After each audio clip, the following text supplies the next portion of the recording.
Once again, welcome back to KCS Classes. KCS Classesന്റെ മറ്റൊരു എപ്പിസോഡിലേക്ക് എല്ലാവർക്കും സ്വാഗതം. This is Kiran CS.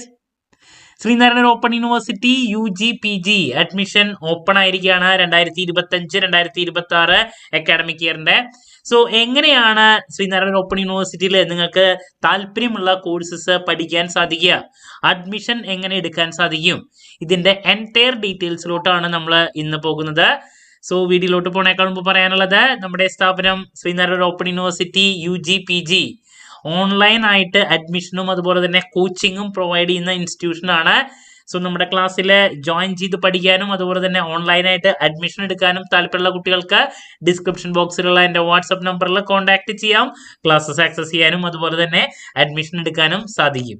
Admission എടുക്കാൻ മാത്രം താല്പര്യമുള്ള കുട്ടികൾക്ക് അങ്ങനെയും, ക്ലാസ്സിന് ജോയിൻ ചെയ്യാൻ താല്പര്യമുള്ള കുട്ടികൾക്ക് അങ്ങനെയും പോസിബിൾ ആണ്. ഓക്കെ, സോ നമുക്ക് എന്തെങ്കിലും വീഡിയോയിലോട്ട് കിടക്കാം.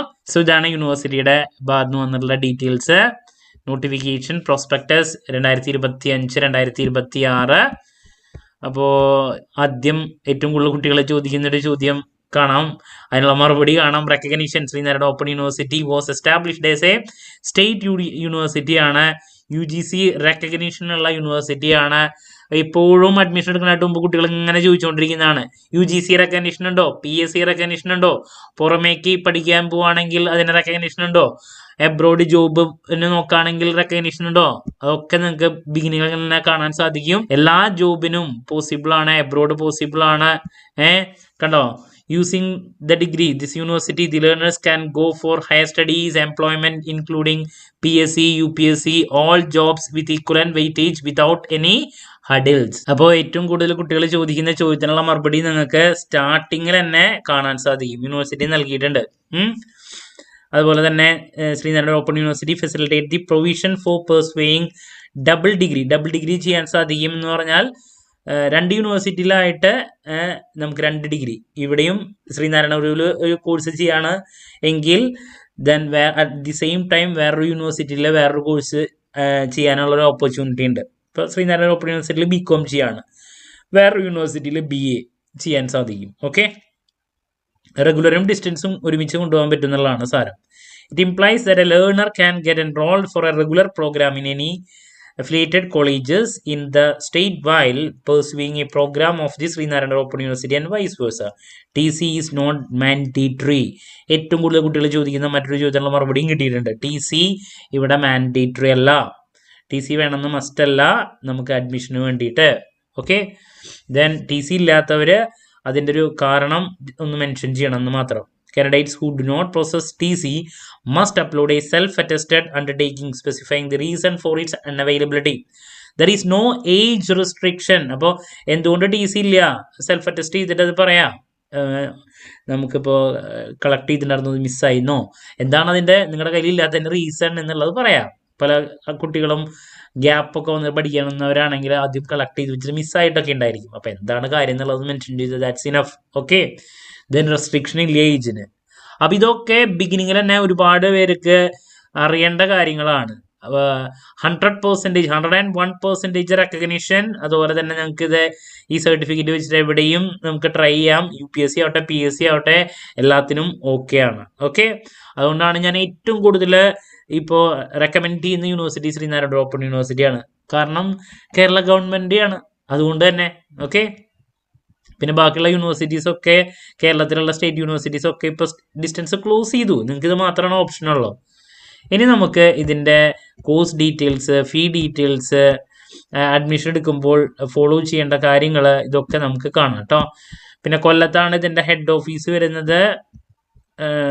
പിന്നെ ഏറ്റവും കൂടുതൽ അറിയേണ്ട കാര്യമാണ് കുട്ടികൾക്ക് എവിടേക്കാണ് ഇതിൻ്റെ സെൻറ്റേഴ്സ്. റീജിയണൽ സെൻറ്റേഴ്സും ഉണ്ട്, ലേണിംഗ് സെൻറ്റേഴ്സും ഉണ്ട്. എല്ലാ ഡിസ്ട്രിക്റ്റിലും സെൻറ്റേഴ്സ് അവൈലബിൾ ആണ്. നിങ്ങൾക്ക് എക്സാം സെൻറ്റേഴ്സും നിങ്ങളുടെ എല്ലാ ഡിസ്ട്രിക്റ്റിൻ്റെയും നിയറസ്റ്റ് ആക്സസ് ചെയ്യാൻ സാധിക്കും. ഇപ്പോൾ റീജിയണൽ സെൻറ്റേഴ്സ് എന്ന് പറയുമ്പോൾ Kozhikode regional centre, government arts and science college Kozhikode ഉണ്ട്. ഓക്കെ, പാലക്കാട്, ദെൻ എറണാകുളം, അതുപോലെ തന്നെ റീജിയണൽ സെൻറ്റർ കണ്ണൂർ, പിന്നെ കൊല്ലം, ഇതൊക്കെ റീജിയണൽ സെൻറ്റേഴ്സ് ആണ്. ലേണിംഗ് സെൻറ്റേഴ്സ് ഉണ്ട്. ഇപ്പോൾ ട്രിവാൻഡ്രത്ത് 3 സ്ഥലത്ത്, saint Xavier's, Thumba, Mar Ivanios college, പിന്നെ നാഷണൽ കോളേജ്, കൊല്ലത്ത് Fatima Mata national college, TKM arts and science college, Pathanamthitta college of applied science, Alappuzha MSM college, then Kottayam government college, Idukki government college Kattappana, Ernakulam Maharajas Sree Sankara Vidyapeetham, Thrissur Sree Achuthamenon, Palakkad Sree Neelakanta government college, അതുപോലെ തന്നെ Victoria, Malappuram government college Malappuram ഉണ്ട്, PTM ഉണ്ട്, ഫറൂഖ് കോഴിക്കോട്, പിന്നെ Perambra government arts science college Meenchanda Wayanad ഉണ്ട്, NMSM government college, Brennen college Kannur, saint Joseph Kasaragod government college. അപ്പോൾ ഇതൊക്കെ ഈ പറയുന്ന ലേണിംഗ് സെന്റേഴ്സ് ആണ്. എക്സാം സെന്റർ എല്ലാ ഡിസ്ട്രിക്റ്റിലും ഇതല്ലാണ്ട് വേറെയും കിട്ടും. നിങ്ങൾക്ക് അപ്ലൈ ചെയ്യണ സമയത്ത് എക്സാം സെന്റർ ഇപ്പൊ തൃശ്ശൂർ തന്നെ 3-4 സെന്ററുകളുണ്ട്. ഗവൺമെന്റ് കോളേജ്, പിന്നെ Parmekkavu arts and science college, Mala, തൃശ്ശൂരുള്ള പല സ്ഥലങ്ങളിലും കാണാൻ സാധിക്കും. അത് നമ്മളെ അപ്ലൈ ചെയ്യുന്ന സമയത്ത് കാണാം. നിങ്ങൾക്ക് സ്റ്റഡി മെറ്റീരിയലൊക്കെ ഇഷ്യൂ നടത്തുന്നത് ഈ പറയുന്ന ലേണിംഗ് സെന്ററിലൂടെ ആയിരിക്കും. അതാണ് ഇവിടെ കണ്ടത്. അപ്പോൾ എല്ലാ ഡിസ്ട്രിക്റ്റിലും അത് അവൈലബിൾ ആണ്. അപ്പോൾ ക്ലാരിറ്റി കിട്ടിയെന്ന് പ്രതീക്ഷിക്കുന്നു. ഇനി നമുക്ക് ഇവിടെ മനസ്സിലാക്കേണ്ടത് UG പ്രോഗ്രാം ആണെങ്കിൽ 4 ഇയർ UG ആണ് വരുന്നത്. 4 ഇയർ UG. ബട്ട് ഒരുപാട് കുട്ടികൾക്കുള്ള ഒരു സംശയമാണ്, അപ്പോൾ 4 വർഷം പഠിക്കേണ്ട ആവശ്യമുണ്ടോ എന്നുള്ളത്. 4 ഇയർ UG എന്ന് പറയുമ്പോൾ അങ്ങനെയാണല്ലോ എന്ന് ചോദിക്കും. അങ്ങനെയല്ല, നിങ്ങൾക്ക് 3 വർഷം കഴിഞ്ഞാൽ ക്വിറ്റ് ചെയ്യാനുള്ള ഓപ്ഷൻ ഉണ്ട്, എക്സിറ്റ് ചെയ്യാം. അപ്പം നമുക്ക് ഡിഗ്രി സർട്ടിഫിക്കറ്റ് കിട്ടും, നോ പ്രോബ്ലം. 4ാമത്തെ വർഷം നമുക്ക് താല്പര്യം ഉണ്ടെങ്കിൽ പഠിച്ചാൽ മതി, അങ്ങനെ ഒരു ഓപ്ഷൻ ഉണ്ട്. ഓക്കെ, അതാണ് learners who opt 4 year UG the option to exit after 3 years. 3 വർഷം കഴിയുമ്പോൾ നമുക്ക് എക്സിറ്റ് ചെയ്യാം. Based on the successful completion credit requirement 3 years will be awarded. നമുക്ക് എന്ത് കിട്ടും? BA BCom BBA സർട്ടിഫിക്കറ്റ് കിട്ടും. The learners who complete 4 year UG successfully by fulfilling minimum required credits and other mandatory requirements will be awarded UG honors degree. അപ്പോൾ 3 വർഷം കഴിയുമ്പോൾ quit ചെയ്യാനുള്ള ഓപ്ഷനും കൂടി അവിടെ ഉണ്ട്. ഓക്കെ, ഇനി ഒരു സെമസ്റ്റർ എന്ന് പറയുന്നത് 6 മാസമാണ്, ഒരു വർഷം 2 സെമസ്റ്ററാണ് വരിക. ഇപ്പോൾ 3 വർഷമാണ് നിങ്ങൾ പഠിക്കണമെങ്കിൽ 6 സെമസ്റ്റർ വരും, 4 വർഷമാണെങ്കിൽ 8 സെമസ്റ്റർ വരും.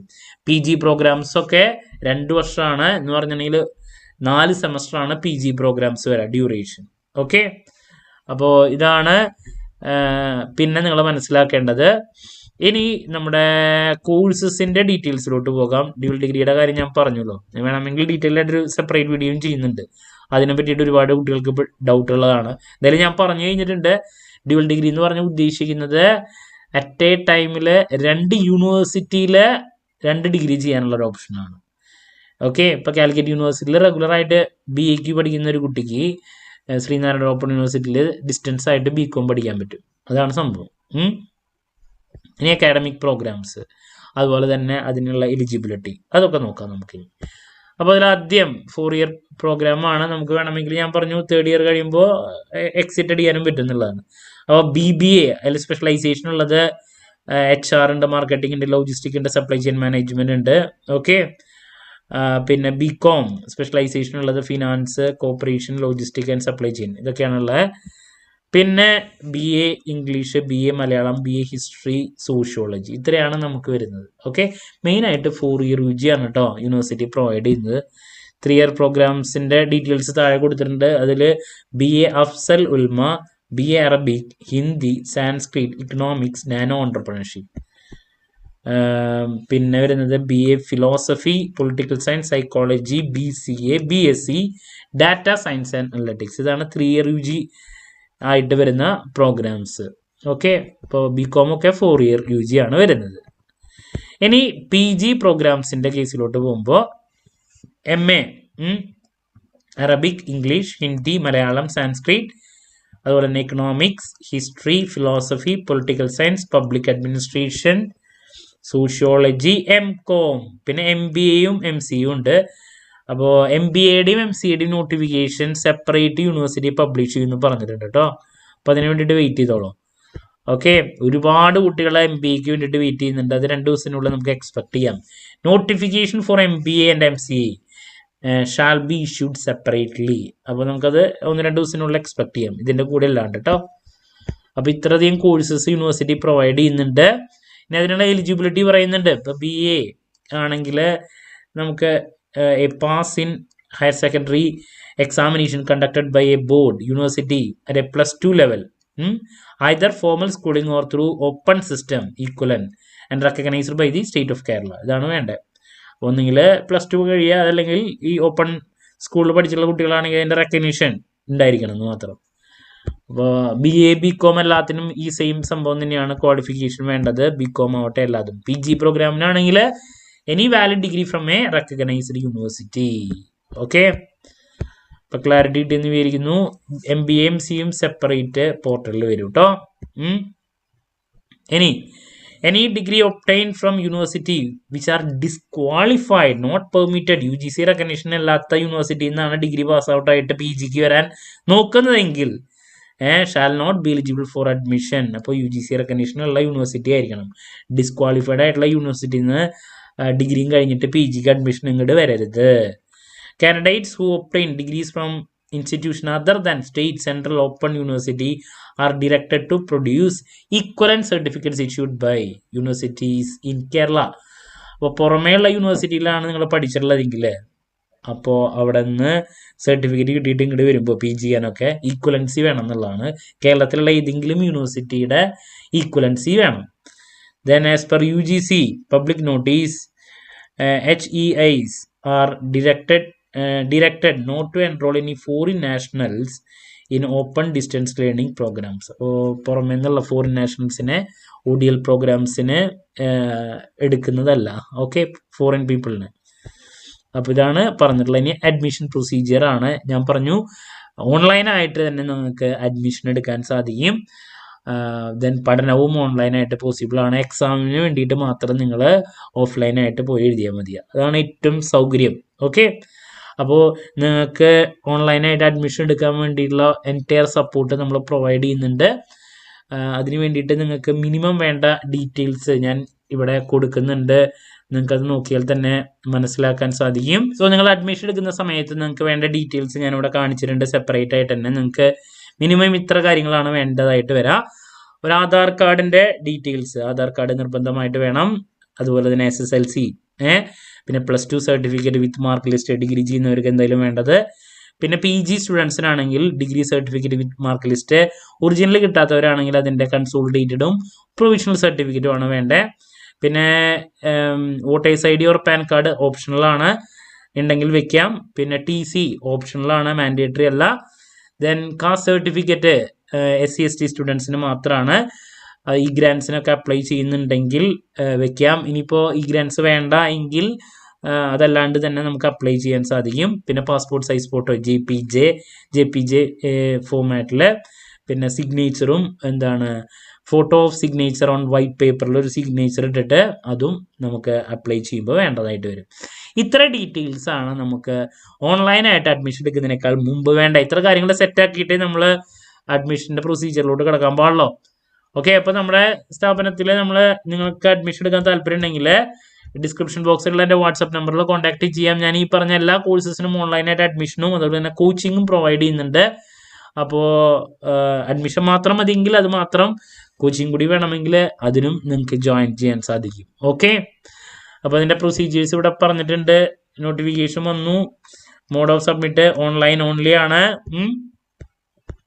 ഇനി നമ്മുടെ 2 കാര്യങ്ങൾ നിർബന്ധമായി നിങ്ങൾ ചെയ്യേണ്ടതാണ്. ABC ID-യും അതുപോലെ തന്നെ DB ID-യും ക്രിയേറ്റ് ചെയ്യണം. അതിൻ്റെ ഡീറ്റെയിൽസ് ഡിജിറ്റൽ ലോക്കർ അക്കൗണ്ടാണ്.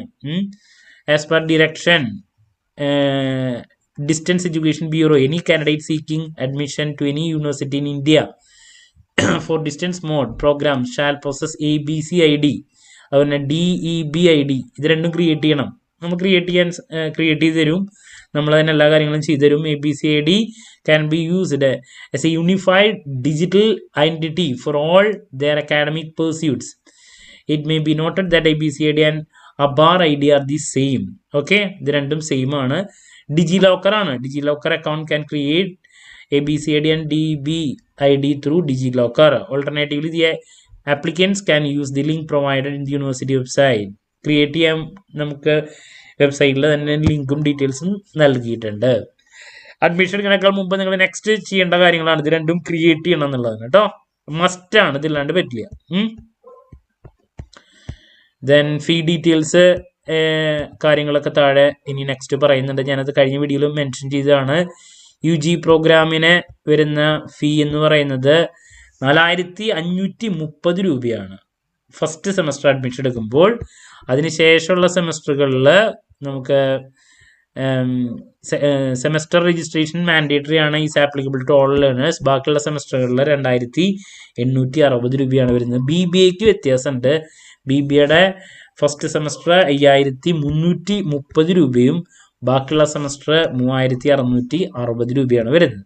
ഓക്കെ, ഇതാണ് ഫീ ഡീറ്റെയിൽസ്.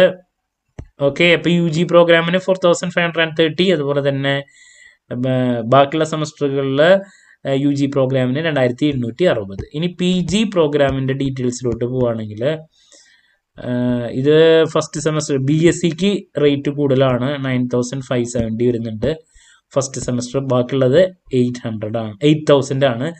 BCAയുടെ വരുന്നത് 6330 ഫസ്റ്റ് സെമസ്റ്റർ അഡ്മിഷൻ എടുക്കുമ്പോൾ. ബാക്കിയുള്ള സെമസ്റ്ററുകളിൽ 4660. ഇനി MCOM MA കോഴ്സസിനൊക്കെ ഫസ്റ്റ് സെമസ്റ്റർ 5270യും ബാക്കിയുള്ള സെമസ്റ്ററുകളിൽ 3500 രൂപയാണ് വരുന്നത്. ഇത്രയാണ് fee details. For fees applicable for candidates belonging to SC/ST category. അപ്പോൾ അവർക്ക് ഈ ഗ്രാൻസ് കിട്ടും, അതിൻ്റെ കാര്യങ്ങളാണ് ഇവിടെ പറഞ്ഞിട്ടുള്ളത്. Candidates belonging to SC/ST OBC H category eligible for fee concession from e-grants will be admitted to university without collecting the tuition fee at the time of admission, but they need to remit all other fees like admission fees, affiliation fee, ഇതൊക്കെ അടയ്ക്കണം. Okay, ഫീ concession ഉള്ളത് ഉണ്ടെന്നുള്ളതാണ്, but admission ഫീയും affiliation ഫീയും ഒക്കെ അടയ്ക്കണം എന്നുള്ളതാണ്. Then such candidates after getting admission shall register and submit application for fee concession e-grantsലൂടെ apply ചെയ്യണം separate. അങ്ങനെ കുറച്ച് ഫോർമാലിറ്റീസ് ഉണ്ട്. അവർക്ക് ഫീ കൺസെഷൻ ഉണ്ട്, ബട്ട് അതിൽ ചില ഫീസസ് കമ്പൽസറി ആയിട്ട് അടയ്ക്കണം എന്നുള്ളതാണ്. Learners need to submit the printout of e-grants application for fee concession along with self attested copies of caste സർട്ടിഫിക്കറ്റിൻ്റെ ഡീറ്റെയിൽസ് സബ്മിറ്റ് ചെയ്യണം. ഓക്കെ, അപ്പം അങ്ങനെ കൺസെഷനുള്ള കുട്ടികളുടെ ഡീറ്റെയിൽസ് ആണ് പിന്നെ നിങ്ങൾക്ക് ഇവിടെ കാണാൻ സാധിക്കുക കേട്ടോ. ഇനി ഇതൊക്കെ തന്നെയാണ് നമ്മുടെ കാര്യങ്ങൾ. റീഫണ്ട് ഓഫ് ഫീ ഉണ്ട്. ഇത്ര ടൈമിനുള്ളിൽ നിങ്ങൾക്ക് എന്താണ് റീഫണ്ടിന് വേണ്ടിയിട്ട് അപ്ലൈ ചെയ്യാം. ഇൻ കേസ് ആപ്ലിക്കേഷൻ റിജക്റ്റ് ചെയ്യാണ് എങ്കിൽ നിങ്ങൾക്ക് പൈസ തിരിച്ചു കിട്ടും. നിങ്ങളിപ്പോൾ പറഞ്ഞ പോലത്തെ റെക്കഗ്നീഷനുള്ള യൂണിവേഴ്സിറ്റിയിലല്ല പഠിച്ചിട്ടുള്ളതെങ്കിൽ റിജക്റ്റ് ചെയ്യാം. അപ്പോൾ നിങ്ങൾ കൊടുത്ത പൈസ നമുക്ക് തിരിച്ച് കിട്ടും എന്നുള്ളതാണ് യൂണിവേഴ്സിറ്റിയുടെ കയ്യിൽ നിന്ന്. The amount eligible to be refunded will be decided as per the rules അനുസരിച്ചിട്ടാണ് ഇത് തിരിച്ചു കിട്ടുക കേട്ടോ. അപ്പം അങ്ങനെയുള്ള കാര്യങ്ങൾ ശ്രദ്ധിക്കുക. ഇതാണ് അതിൻ്റെ ഡീറ്റെയിൽസ്.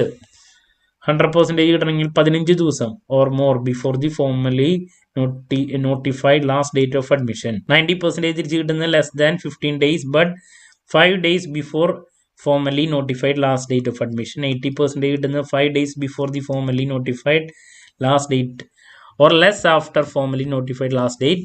പിന്നെ 50% 30 days or less but more than 15 days after formally notified last date. പിന്നെ 0% ഒന്നും കിട്ടാത്തത് മോർ ദാൻ 30 days ആണെങ്കിൽ ഫോർമലി നോട്ടിഫൈഡ് ലാസ്റ്റ് ഡേറ്റ് കിട്ടില്ല. ഡോക്യുമെന്റ്സ് ഫോർ അഡ്മിഷൻ ഞാൻ ഓൾറെഡി നേരത്തെ പറഞ്ഞു കഴിഞ്ഞു കേട്ടോ. 31 പ്രോഗ്രാംസ് UGC റെക്കഗ്നിഷനുള്ള 31 പ്രോഗ്രാംസ് ആക്ച്വലി ഇവർ പ്രൊവൈഡ് ചെയ്യുന്നുണ്ടെന്നുള്ളതാണ്. അപ്പോൾ ഇതൊക്കെയാണ് ഡീറ്റെയിൽസ് വരുന്നത്. ID card, programme delivery, self learning materials available ആണ്. അത് ഞാൻ പറഞ്ഞു നിങ്ങൾക്ക് യൂണിവേഴ്സിറ്റി പ്രൊവൈഡ് ചെയ്യും. പിന്നെ നമ്മുടെ അവിടെ കോച്ചിങ്ങിന് ജോയിൻ ചെയ്യുന്ന കുട്ടികൾക്ക് ആപ്പിലൂടെ ക്ലാസ്സസും അതുപോലെ തന്നെ PDF നോട്ട്സും പിന്നെ നമ്മൾ സെപ്പറേറ്റ് ബുക്സ് ഇതൊക്കെ അവൈലബിൾ ആയിരിക്കും. ഓക്കെ, ഇതൊക്കെയാണ് ഡീറ്റെയിൽസ് വരുന്നത്. യൂണിവേഴ്സിറ്റിയുടെ LDesk ആപ്പ് ഉണ്ട്. ഈ പറയുന്ന മെറ്റീരിയലൊക്കെ ഓൺലൈനായിട്ട് തന്നെ വ്യൂ ചെയ്യാൻ വേണ്ടിയിട്ടുള്ള ഓപ്ഷൻ ഉണ്ട്. പിന്നെ ഏറ്റവും ഇമ്പോർട്ടൻ്റ് ആയിട്ടുള്ളത് ഈ പറയുന്ന അസൈൻമെൻറ്റ് സബ്മിഷനാണ്. നിങ്ങൾക്ക് 100 മാർക്കിൽ 30 മാർക്ക് കിട്ടണമെങ്കിൽ ഒരു സബ്ജക്റ്റിന് 2 അസൈൻമെൻറ്റ് സബ്മിറ്റ് ചെയ്യണം. ഓക്കെ, എന്നാൽ മാത്രമേ ലഭിക്കുള്ളൂ. അതാണ് ഇവിടെ പറയുന്നത്. 30:70% ആണ് വരുന്നത് പ്രൊപ്പോർഷൻ. ഇന്റേണൽ 30ഉം 70 മാർക്കാണ് നിങ്ങൾക്ക് എക്സ്റ്റേണൽ എക്സാം വരുന്നത്. ഇപ്പോൾ 2 അസൈൻമെൻറ്റ്, ഒരു അസൈൻമെൻറ്റിന് 15 മാർക്കാണ്. സോ അത് സബ്മിറ്റ് ചെയ്താലേ നിങ്ങൾക്ക് 30 മാർക്സ് ഇൻറ്റേണൽ സ്കോർ ചെയ്യാൻ സാധിക്കുള്ളൂ. നമ്മൾ അസൈൻമെൻറ്റ് സപ്പോർട്ടും പ്രൊവൈഡ് ചെയ്യുന്നുണ്ട് കേട്ടോ. അപ്പോൾ ഇതൊക്കെയാണ് പിന്നെയുള്ളത്. പിന്നെ പാസ് മാർക്ക് വരുന്നത് 35% ആണ് കേട്ടോ. ഔട്ട് ഓഫ് 100 35% ജയിക്കാൻ നിങ്ങൾക്ക് വേണ്ടേ. 35% അത് ശ്രദ്ധിക്കേണ്ടത്. 70 മാർക്കിൽ നിങ്ങൾക്ക് എക്സ്റ്റേണൽ എക്സാം എഴുതുമ്പോൾ അതിൻ്റെ 30% വേണം മിനിമം, 21. ബാക്കി 14 മാർക്കെങ്കിലും ഈ പറയുന്ന ഇൻറ്റേണൽ. അങ്ങനെ 35 മാർക്കാണ് നമുക്ക് 100-ൽ ഒരു സബ്ജക്റ്റിൽ പാസ്സാകാൻ വേണ്ടേ. അതിനെ ഗ്രേഡിംഗ് ആണ് പറയുന്നത് കേട്ടോ. ഇങ്ങനെയാണ് ഗ്രേഡിങ്. ഡീറ്റെയിൽഡ് ഞാൻ സെപ്പറേറ്റ് വീഡിയോ ഇടാം.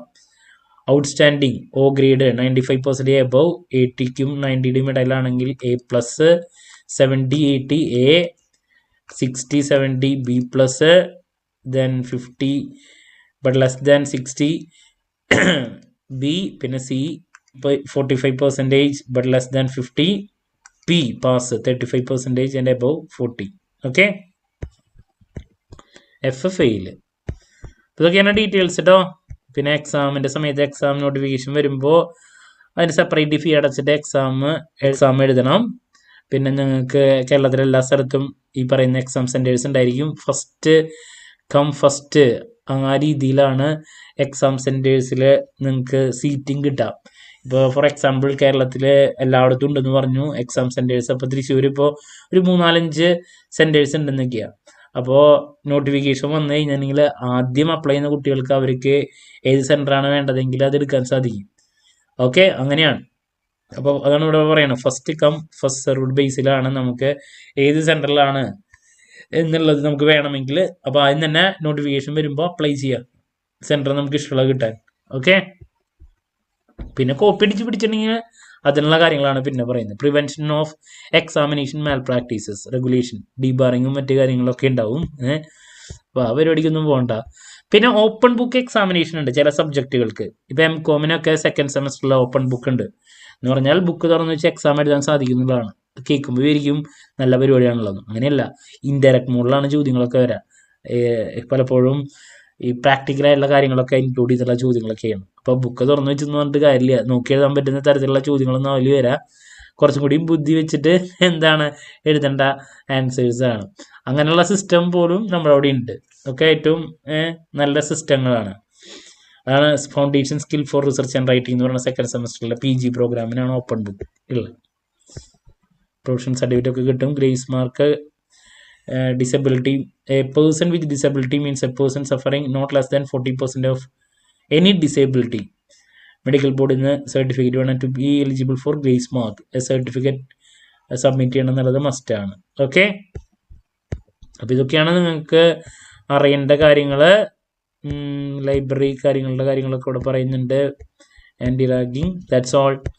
അപ്പോൾ ഇതൊക്കെയാണ് ഡീറ്റെയിൽസ്. അപ്പോൾ നിങ്ങൾക്ക് ഓൺലൈനായിട്ട് അഡ്മിഷൻ എടുക്കാൻ സാധിക്കും. എത്രയും പെട്ടെന്ന് തന്നെ നിങ്ങൾക്ക് പഠനം കാര്യങ്ങളൊക്കെ ആരംഭിക്കാം. 6 മാസം കൂടുമ്പോഴാണ് എക്സാം വരാം. നമ്മളിപ്പോൾ ഫസ്റ്റ് സെമസ്റ്ററിൻ്റെ എക്സാം ഒരു ജനുവരിയൊക്കെ ആകുമ്പോഴാണ് പ്രതീക്ഷിക്കുന്നത്. നമ്മുടെ ഇൻസ്റ്റിറ്റ്യൂട്ടിൽ നമ്മൾ 4-ാം തീയതി മുതൽ ക്ലാസ്സസ് ആരംഭിക്കുന്നുണ്ട്. ഞാൻ നേരത്തെ പറഞ്ഞിട്ടുണ്ടായിരുന്നു, നമ്മളെല്ലാ കോഴ്സിനും ഓൺലൈനായിട്ട് അഡ്മിഷനും കോച്ചിങ്ങും പ്രൊവൈഡ് ചെയ്യുന്നുണ്ട്. അപ്പോൾ അഡ്മിഷൻ മാത്രമായിട്ട് വേണ്ടവർക്ക് അത് മാത്രം മതിയെങ്കിൽ അത് മാത്രമായിട്ട് ജോയിൻ ചെയ്യാൻ സാധിക്കും. അഡ്മിഷൻ്റെ കൂടെ കോച്ചിങ് വേണമെങ്കിൽ അതിന് കൂടി നിങ്ങൾക്ക് ജോയിൻ ചെയ്യാൻ സാധിക്കും. ഫുൾ സപ്പോർട്ട് നമ്മൾ പ്രൊവൈഡ് ചെയ്യുന്നതാണ് കേട്ടോ സ്റ്റുഡൻസിന് വേണ്ടിയിട്ടുള്ള. ക്ലാരിറ്റി കിട്ടിയെന്ന് പ്രതീക്ഷിക്കുന്നു. എന്ത് ഡൗട്ട് ഉണ്ടെങ്കിലും കമൻറ്റ് ചെയ്യുക. അതിനുള്ള മറുപടി ഞാൻ വീഡിയോസിലൂടെ നൽകുന്നതായിരിക്കും. മറ്റൊരു വീഡിയോയുമായി വീണ്ടും കാണാം എന്നുള്ള പ്രതീക്ഷയോടെ നിർത്തുന്നു. This is Kiran CS signing off. Have a nice day. Thank U.